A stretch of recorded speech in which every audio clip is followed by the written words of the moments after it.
इस वीडियो में हम लोग पढ़ेंगे वेंटिलेटर के बारे में या फिर मैकेनिकल वेंटिलेशन के बारे में। Mechanical ventilation.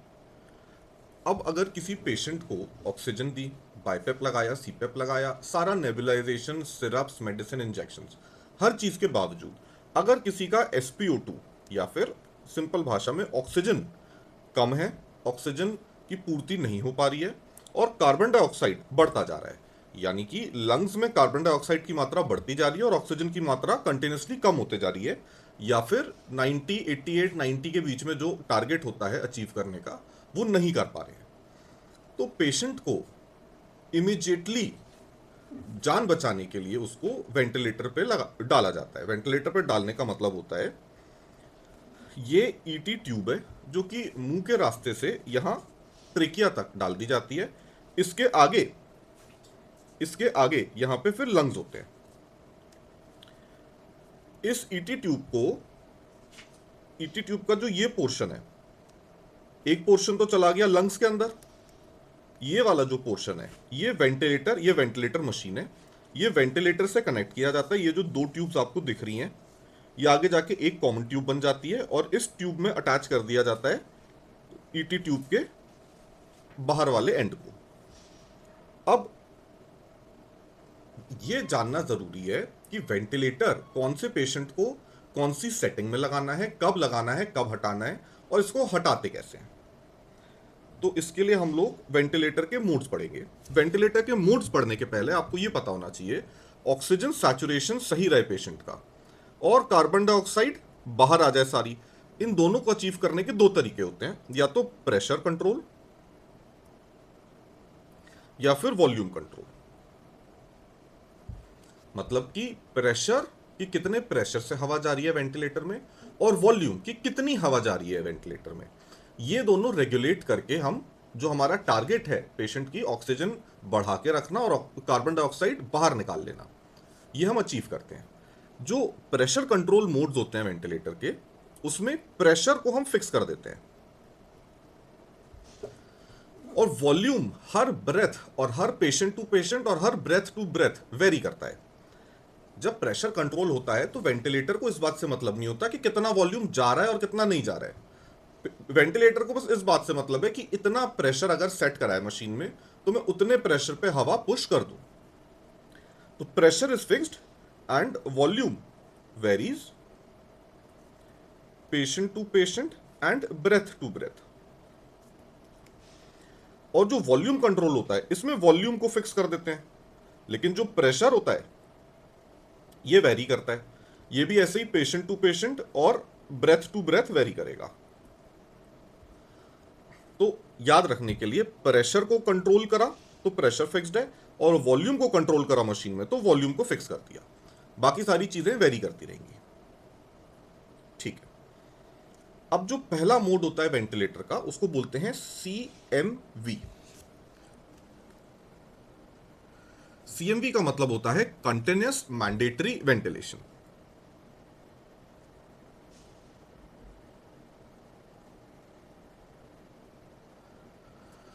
कंटिन्यूअस की जगह इसको कई बारी कंट्रोल्ड भी बोल दिया जाता है, जो कि पुरानी टर्मिनोलॉजी है, कंट्रोल्ड मैंडेटरी वेंटिलेशन। कंटिन्यूअस नई टर्मिनोलॉजी है और ज्यादा एक्सेप्टेड है आज के टाइम में, बट दोनों का मतलब CMV होता है। क्वेश्चन में या एग्जाम में कभी भी कंट्रोल्ड लिखा हो तो भी उसका यही मतलब है और कंटिन्यूअस लिखा हो तो भी उसका यही मतलब है। इस कंटिन्यूअस या कंट्रोल्ड मैंडेटरी वेंटिलेशन में या तो हम प्रेशर कंट्रोल कर सकते हैं या फिर वॉल्यूम कंट्रोल कर सकते हैं। तो मोड हो जाएगा प्रेशर कंट्रोल्ड CMV या वॉल्यूम कंट्रोल्ड CMV। ठीक है। अब इस सिचुएशन में इसका नाम में ही इसका सारा मतलब छुपा है, कंटिन्यूअस या कंट्रोल्ड मैंडेटरी वेंटिलेशन, कि वेंटिलेटर ही सब कुछ डिलीवर करेगा। तो this is all ventilator, no patient. इसमें पेशेंट या तो पैरालाइज्ड है या फिर ड्रग्स देके उसको हमने पैरालाइज कर दिया, उसकी सारी मसल्स को पैरालिसिस में भेज दिया। तो पेशेंट का इसमें कोई एफर्ट नहीं होता खुद से रेस्पिरेशन का, जो कुछ करता है सारा वेंटिलेटर करता है। तो CMV प्रेशर कंट्रोल या फिर वॉल्यूम कंट्रोल दोनों में हो सकता है। सारा वेंटिलेटर करेगा काम, पेशेंट कुछ भी काम नहीं करेगा। पेशेंट या तो खुद से पैरालिसिस में पड़ा है, और अगर नहीं है वो पैरालिसिस में, तो हम उसको पैरालाइज कर देते हैं ड्रग्स देके। सीएमवी। अब प्रेशर कंट्रोल और वॉल्यूम कंट्रोल का एक हाइब्रिड मोड होता है जिसको बोलते हैं पीआरवीसी, मतलब प्रेशर रेगुलेटेड वॉल्यूम कंट्रोल। जैसे वॉल्यूम कंट्रोल सीएमवी में होता है, तो इसमें वॉल्यूम को फिक्स करते हैं कि इतना वॉल्यूम डिलीवर करना ही करना है, जितना प्रेशर आए ना आए फर्क नहीं पड़ता मशीन को। लेकिन पीआरवीसी की खासियत यह है, इसको ऐसे लिख लेते हैं पीसी प्लस वीसी, ये दोनों का हाइब्रिड होता है। तो इसका टारगेट ये होता है कि वॉल्यूम कंट्रोल नहीं है, इसमें वॉल्यूम टारगेट सेट कर दिया। मान लो टारगेट सेट कर दिया कि 400 ml एक बार में पुश करना ही करना है। ये पुश करने के लिए जितना प्रेशर आप रेगुलेट कर सकते हो उतना रेगुलेट कर लो। प्रेशर लेकिन इसमें फिक्स करते हैं कि इतना प्रेशर तो देना ही देना है।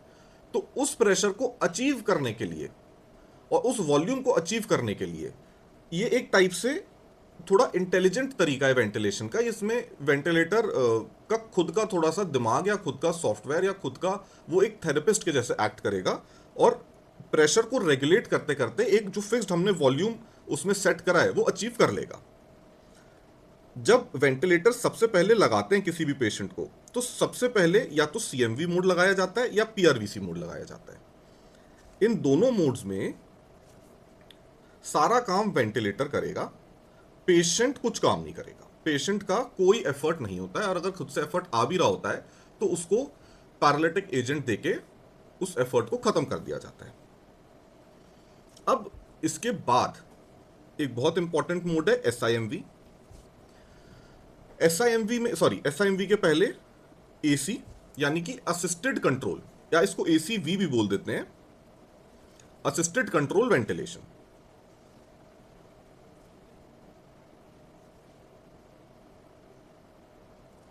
अब असिस्ट कंट्रोल में थोड़ा बहुत काम पेशेंट करता है, थोड़ा बहुत काम मशीन कर देती है। मतलब जो वेंटिलेटर है उसमें तो हम फिक्स कर देते हैं, वेंटिलेटर का काम फिक्स कर दिया कि इतनी ब्रेथ देनी है, इतना प्रेशर देना है, इतना वॉल्यूम देना है, इतना ऑक्सीजन का सैचुरेशन, इतना सैचुरेशन जाएगा। नॉर्मल 21% होता है एयर में, इसमें फिक्स कर दिया कि 80% 90% जाएगा।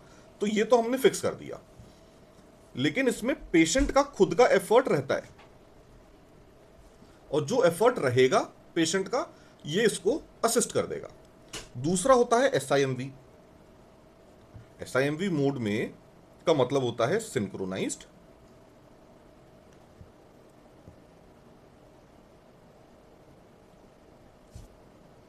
Intermittent mandatory ventilation. इसमें भी वेंटिलेटर फिक्स्ड है कि इतना तो जाना ही जाना है, और पेशेंट का खुद से भी होता है। अब इन दोनों में डिफरेंस क्या है ये समझ लेते हैं।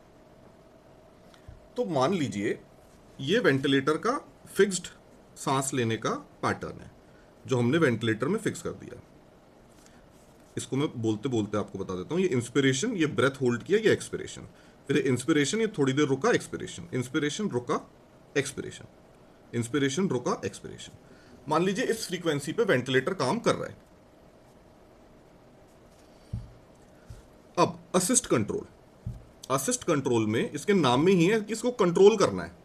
ये असिस्ट तो करेगा, हेल्प तो करने आएगा, लेकिन पूरी ब्रेथ को खुद कंट्रोल करके मानेगा। मतलब पेशेंट की एक छोटी सी ब्रेथ आई, ये बोलेगा ना इतनी छोटी ब्रेथ लेना नहीं अलाउड। अगर ब्रेथ लेना है तो पूरी जितनी मशीन ने सेट करी है उतनी लो, जितनी मैं खुद से दे रहा हूं। छोटी सी ब्रेथ को वो अलाउ नहीं करेगा, तो पूरा कंट्रोल करके रखेगा वेंटिलेशन को। हाँ, लेकिन पेशेंट ने खुद से अगर ब्रेथ लिया है तो वो उसको, पेशेंट की खुद से मान लो इतनी सी ब्रेथ आ रही है, तो वो उसको असिस्ट करके पूरा अपने तरीके से कंट्रोल करके चलाएगा। तो ये पेशेंट की ब्रेथ है, ये ventilator ventilator ventilator ventilator ventilator की है। पेशेंट ने मान लो दोबारा खुद से छोटी सी सांस ले ली, ये बोलेगा ना मैं कंट्रोल करूंगा। पेशेंट की ब्रेथ आई, उसने कंट्रोल करा, मतलब जो भी उसने हमने वॉल्यूम या प्रेशर सेट करा हुआ है वो पूरा उसको वहां तक लेके जाएगा।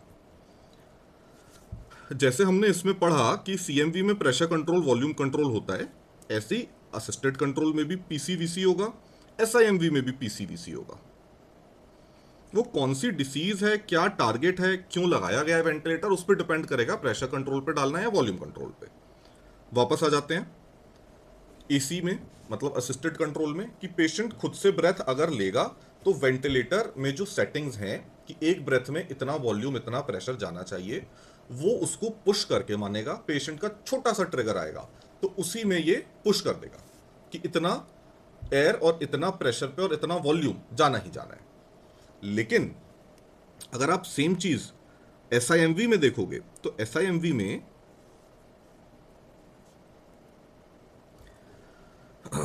पेशेंट का अगर छोटा सा ब्रेथ आया तो वो उसको अलाउ कर देता है कि ठीक है, ये मैं अपने खुद से ब्रेथ दिए जा रहा हूं, दिए जा रहा हूं, दिए जा रहा हूं। आप अगर खुद से ले पा रहे हो, बड़ा ले पा रहे हो, बड़ा ले लो, छोटा ले पा रहे हो, छोटा ब्रेथ ले लो। ये पेशेंट के खुद के ब्रेथ को डिस्टर्ब नहीं करता, इसलिए ये पेशेंट के साथ सिंक्रोनाइज करके, मतलब जुगलबंदी करके चलता है, पेशेंट के साथ कोऑर्डिनेशन करके ये मूड में चलता है, सिंक्रोनाइज्ड। इंटरमिटेंट इसलिए बोलते हैं इसको क्योंकि पेशेंट का जो आ रहा है वो बीच बीच में आ रहा है, इंटरमिटेंट आ रहा है बीच बीच में। ये वाले वेंटिलेटर के खुद के तो आते ही जा रहे हैं, बीच बीच में ही आ रहा है। तो वेंटिलेटर कर रहा है मैंडेटरी वेंटिलेशन और पेशेंट कर रहा है सिंक्रोनाइज्ड इंटरमिटेंट वेंटिलेशन, इसलिए इसका नाम है एसआईएमवी, सिंक्रोनाइज्ड इंटरमिटेंट वेंटिलेशन। तो हमने पहले पढ़ लिया एक मोड सीएमवी, जिसमें सारा काम वेंटिलेटर करेगा, पेशेंट कुछ काम नहीं करेगा, चाहे वॉल्यूम कंट्रोल में डाला हो या प्रेशर कंट्रोल में डाला हो, फर्क नहीं पड़ता। वॉल्यूम कंट्रोल और प्रेशर कंट्रोल का कॉम्बिनेशन, जिसमें वॉल्यूम का टारगेट सेट करते हैं और प्रेशर को रेगुलेट करते करते वो वॉल्यूम का जो टारगेट है अचीव कर लेते हैं, तो वो हो गया पीआरवीसी। असिस्ट कंट्रोल में असिस्ट करेगा वेंटिलेटर, लेकिन अगर पेशेंट ने खुद से ब्रेथ ली, छोटी सी भी, तो वो उस ब्रेथ को पूरा वहां तक लेके आएगा जितना मशीन में हमने सेट करा हुआ है।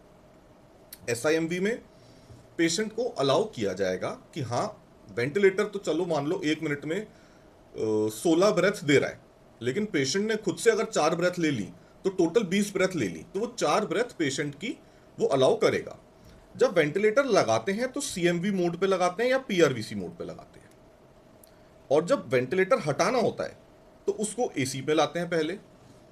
अब मान लो हमने असिस्ट कंट्रोल में डाला हुआ है पेशेंट को और हमने फ्रीक्वेंसी सेट करी हुई है कि 1 मिनट में आप, जैसे ये जो वेंटिलेटर का ये है ब्रेथ, ये 1 मिनट में आप वेंटिलेटर से मान लो 20 ब्रेथ आप पुश करवा रहे हो और पेशेंट ने 5 ब्रेथ खुद से ले ली तो टोटल 25 हो गया। अब हमारा 25 ब्रेथ 1 मिनट में टारगेट है ही नहीं और पेशेंट 5 खुद से लिए जा रहा है, तो हम इसको फ्रीक्वेंसी को कम कर देते हैं। अब मान लो आपने इसको 15 कर दी फ्रीक्वेंसी और पेशेंट 5 खुद से ले रहा है और 15 वेंटिलेटर दे रहा है, तो आप बोलोगे हाँ जी टारगेट अचीव हो रहा है। अब हो सकता है पेशेंट का जो ब्रेथ ले रहा है, वो खुद से सांस ले रहा है, वीक लंग्स हैं, डिसीज लंग्स हैं, तो वो ढंग से ना ले पाए। तो इसमें क्या होगा, वेंटिलेटर हेल्प करेगा कि आप छोटा सा खुद से सांस लिया पेशेंट और मैंने पुश करके उसकी सांस छोटी की पूरी बड़ी करके पूरी कर दी।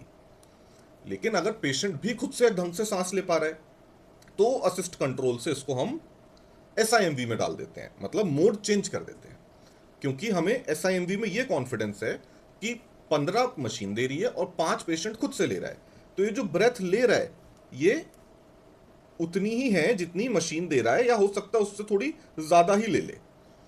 तो जब मशीन हटा रहे हैं वेंटिलेटर की, जिसको हम बोलते हैं वीनिंग, वीनिंग की स्पेलिंग WEANING, वीनिंग। तो जब वीनिंग हो रही है, वीनिंग का प्रोसेस हो रहा है वेंटिलेटर का, मतलब हम वीनिंग के प्रोसेस में डाल रहे हैं पेशेंट को, हमें वेंटिलेटर हटाना है अब, तो उसमें एसआईएमवी मोड पे पेशेंट को ले आते हैं। कंप्लीट से पहले असिस्ट पे लाएंगे और असिस्ट से फिर सिंक्रोनाइज्ड इंटरमिटेंट पे लाएंगे। इन सब में आपने देखा कि प्रेशर कंट्रोल और वॉल्यूम कंट्रोल दोनों में से कोई भी मोड लगाया जा सकता है, वो डिसीज पे और पेशेंट पे डिपेंड करता है कि कौन से पेशेंट को किस चीज की जरूरत है। अब अगर पेशेंट यहां तक खुद से सांस ले रहा है ढंग से, और अब हमें कॉन्फिडेंस आ गया कि हाँ पेशेंट जो अनकॉन्शियस था थोड़ा कॉन्शियस भी हो गया, पेशेंट का ऑक्सीजन पूरा है, कार्बन डाइऑक्साइड पूरा फ्लश आउट हो गया, निमोनिया था मान लो पेशेंट को, तो 2 3 4 5 दिन में निमोनिया कम हो गया, स्ट्रॉन्ग एंटीबायोटिक चली गई, ब्लड टेस्ट रिपोर्ट्स नॉर्मल आने लगे, तो हम इसके बाद पेशेंट को डालते हैं या तो बाइपेप मोड में या सीपेप मोड में। बाइपेप मतलब by level positive airway pressure,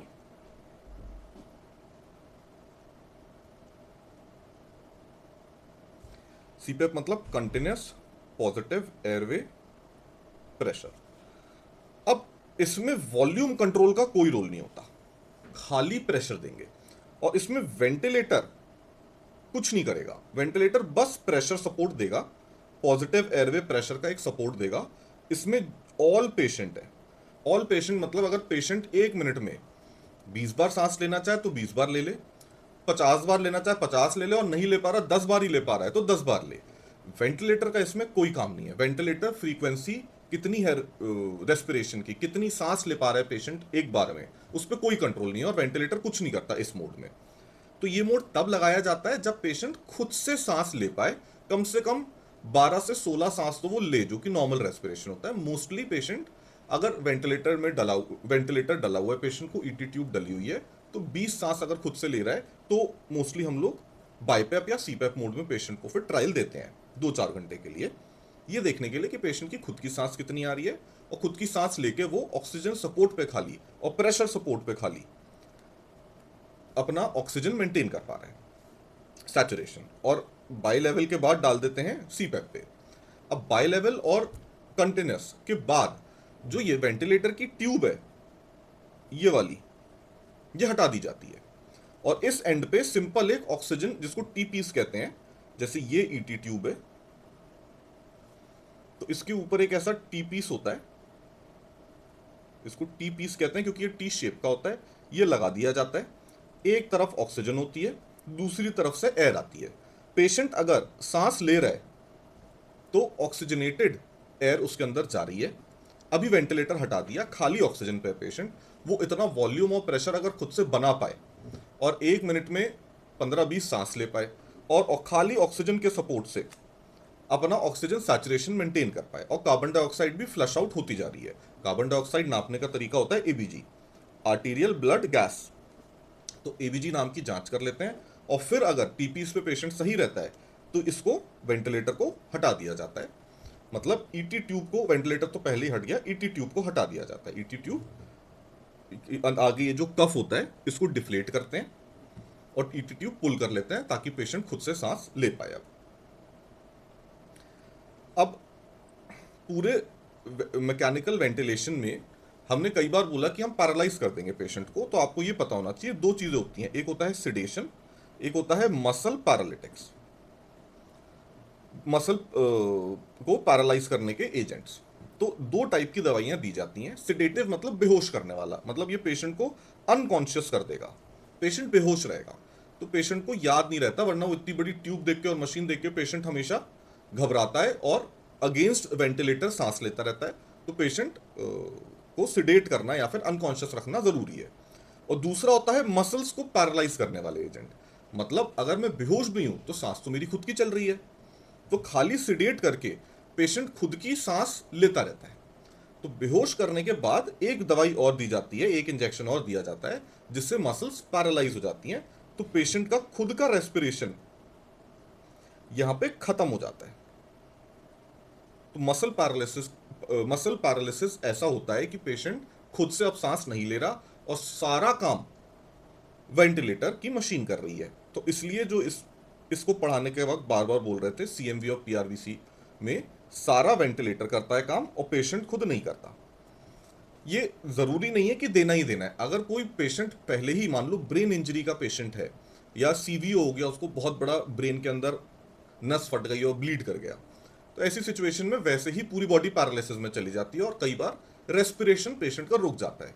ऐसी सिचुएशन में मसल पैरालिटिक एजेंट्स देना जरूरी नहीं है, वो तो खुद से ही है ना। सिडेटिव देना जरूरी होता है क्योंकि पेशेंट हो सकता है खुद ही अनकॉन्शियस हो। वैसी सिचुएशन में सीएमवी या पीआरवीसी मोड बिना दवाई के भी लगा सकते हैं।